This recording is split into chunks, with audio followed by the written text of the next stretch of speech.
अमेरिकी राष्ट्रपति Donald Trump ने चीन पर 100% का अतिरिक्त टैरिफ लगा दिया है, जो 1 नवंबर 2025 से लागू होगा। इसके बाद क्रिप्टो मार्केट में भारी गिरावट देखी जा रही। ट्रंप के इस फैसले से अचानक बाजार में ऐसा भूचाल आया कि कई क्रिप्टो इन्वेस्टर्स के पोर्टफोलियो का सफाया हो गया। इससे लोगों को तगड़ा नुकसान भी हुआ है। ब्लूमबर्ग की एक रिपोर्ट के अनुसार प्रेसिडेंट ट्रंप के इस फैसले के बाद क्रिप्टो मार्केट में रिकॉर्ड तोड़ लिक्विडेशन हुआ, जिसके कारण निवेशकों को 19 अरब डॉलर से ज़्यादा का नुकसान हुआ है। सर, कई जगह ये भी खबरें आ रही हैं कि इस भारी भरकम बिकवाली से कई लोग सुसाइड भी कर रहे हैं। और ये पूरा मामला क्या है सर? बहुत गंभीर मामला है, इसको बहुत ही आसान भाषा में हम आपसे समझना चाहते हैं। नहीं, बिल्कुल। देखिए, 10 अक्टूबर को क्रिप्टो मार्केट में दुनिया भर के एक भयंकर क्रैश आया और उसके पीछे वजह वही थी जो आपने बताया कि 100% टैरिफ चीन पे लगा दिया, जो कि एडिशनल टैरिफ है जितना चीन पर लग रहा है। तो अब टोटल फिर कितना लगेगा सर? हालांकि ये धमकी है माना जा रहा है, तो फिर कितना लगेगा सर? 100? देखिए, पहले 30% का टैरिफ चीन पे है, उसके ऊपर तो 130 पूरा टैरिफ है। हाँ, तो इस खबर ने पूरे दुनिया भर के क्रिप्टो मार्केट्स में एक बड़ी भूचाल पैदा कर दिया। लगभग 19 बिलियन डॉलर का एक झटके में सफाया हुआ जी। और इसी से जुड़ी एक बड़ी खबर जो आई, चौंकाने वाली खबर आई, वो ये आई कि यूक्रेन के जो एक क्रिप्टो इन्फ्लुएंसर हैं, क्रिप्टो की एकेडमी भी है उनकी, क्रिप्टोलॉजी की के नाम से वो चला हाँ, और एक प्लेटफॉर्म चला रहे हैं।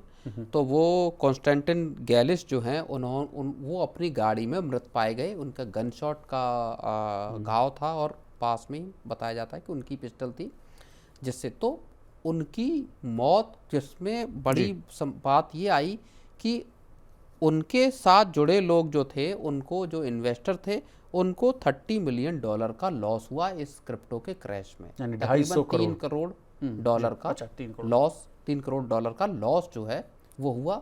और क्या इस घटना की वजह से उन्होंने सुसाइड किया? इसके बाद खबरें ऐसी भी आई कि कई जगहों पर क्रिप्टो के लॉस के मारे लोगों का जो है वो सुसाइड की खबरें, हालांकि अपुष्ट है। बड़ी जो खबर थी वो ये वाली खबर थी, जहाँ पे कि ये गैलिस ने जो है। अब क्या हुआ कि इस अनसर्टेनिटी में सारे के सारे जो है वो क्रिप्टो एसेट्स जो है, मेरे पास कुछ डेटा है सर। ट्रंप के ऐलान के तुरंत बाद सर बिटकॉइन और इथेरियम जैसे जो प्रमुख क्रिप्टो करेंसी थे, उसके दाम जबरदस्त गिरे। बिटकॉइन 10% से ज़्यादा गिरकर 1,10,000 डॉलर के नीचे चला गया। वही इथेरियम सर 11.5% टूट गया और 3,880 डॉलर के नीचे आ गया।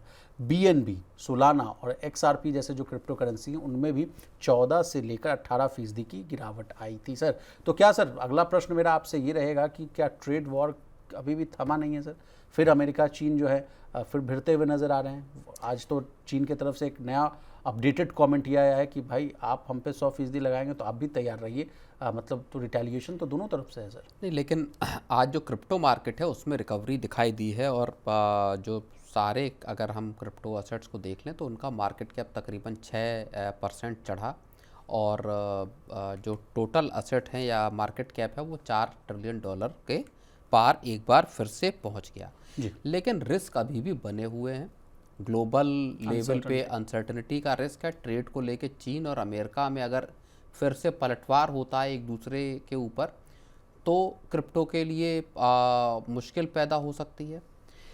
रेगुलेटरी जो प्रॉब्लम है वो सबसे बड़ी प्रॉब्लम है दुनिया भर में, क्योंकि क्रिप्टो को ज़्यादातर जो देश हैं वो एक असेट क्लास के तौर पर मानने के लिए तैयार नहीं है, चाहे भारत उसमें भारत को ही क्यों ना आप गिन लें। भारत में भी किसी तरह का रेगुलेटरी फ्रेमवर्क नहीं है। इसके अलावा लिक्विडिटी क्रंच का मामला है। एक जो प्लेटफॉर्म है, एक्सचेंज है बाइनांस, उसमें ये खबरें आई जब 10/11 का ये जो क्रैश हुआ, वहाँ कई यूजर्स ने इस तरह की बात कही कि वहाँ उनके अकाउंट जो है वो फ्रीज कर दिए गए। लिक्विडिटी का क्राइसिस कभी भी हो सकता है। और जब 2021-22 के दौरान जब पूरा क्रिप्टो की ये कहानी चल रही थी, उसके बाद जब सरकार की सख्ती हुई, तो हमने भारत में भी देखा, तमाम इन्वेस्टर्स ने ये बात कही कि उनके जो असेट्स हैं वो फ्रीज कर दिए गए, वो अगर बेचना चाहते हैं तो उसको बेच नहीं पा रहे हैं।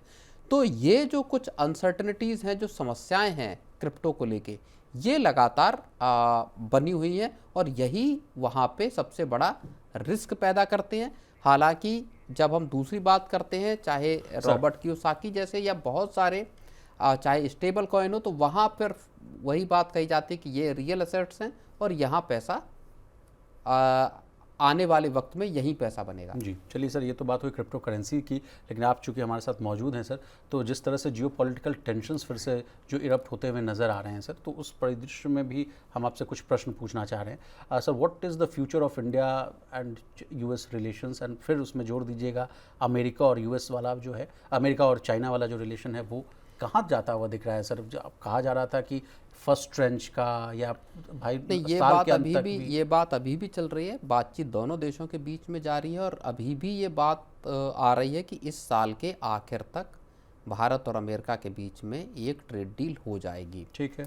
हाल में प्रधानमंत्री मोदी की बात भी हुई है राष्ट्रपति ट्रंप से, और इस बात की उम्मीदें हैं कि एक ट्रेड डील दोनों देश अभी कर सकते हैं। जी, अब मैं प्रश्न इसलिए पूछा सर कि मैं सबसे पहले फर्स्ट रिएक्शन यही आता है कि अगर भारत और अमेरिका के बीच में ट्रेड डील नहीं हो रही थी, उसके पीछे बीच में वजह थी कि चीन से आप जो था बहुत तालमेल अच्छा ठीक कर ले रहे थे, आपको लग रहा था उधर से हम काम चला लेंगे। लेकिन अब अमेरिका और चीन के बीच में जो रसाकसी हो रही है, तो फिर क्या अमेरिका भारत का रुख कर सकता है कि चलो भाई अब नक्की कर लेते हैं फिर नहीं, से देखिए, पिछले अगर आप कुछ दिनों की बात को देखेंगे तो भारत और अमेरिका के बीच में जो एक बर्फ जम गई थी रिश्तों के बीच में, कड़वाहट दिखाई दे रही थी, उसको कम करने में मदद मिली है। दोनों नेताओं ने एक दूसरे से बात की है, ट्विटर पे संदेश लिखे हैं, तो ये कुछ दोनों देशों ने कड़वाहट को कम करने की कोशिश की है। दूसरी बड़ी बात यह है कि अभी परसों ही जो सर्जियो गोर हैं, जो राष्ट्रपति ट्रंप के चीफ ऑफ स्टाफ थे,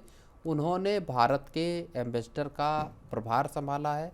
उसके बाद उनकी प्रधानमंत्री मोदी के साथ मुलाकात हुई। बाकी के जो बड़े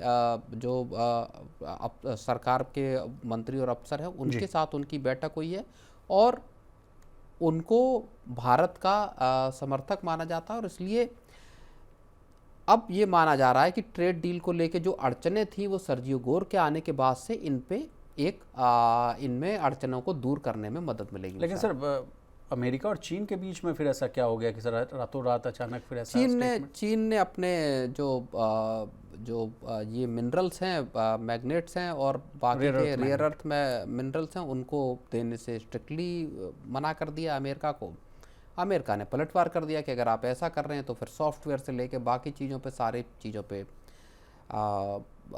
डबल टैरिफ 100% लगा दिया। ये मसला अभी मैं ये मानता हूँ कि हो सकता है अमेरिका और भारत के बीच में ट्रेड डील हो भी जाए, लेकिन चीन और अमेरिका के बीच में चीज़ों के फिलहाल, क्योंकि एक मुलाकात होनी थी ट्रंप और शी जिनपिंग की, फ़ोन पे बात होनी थी, वो दोनों चीज़ें भी अभी फंसती हुई दिखाई दे रही बेचारा। चलिए सर, तो मतलब लगता है कि भविष्य में अभी भी जो है जियोपॉलिटिकल टेंशन्स और जिस तरह के जो है अनसर्टेनिटीज़ का जो माहौल है वो बदस्तूर जारी रहेगा। बिल्कुल।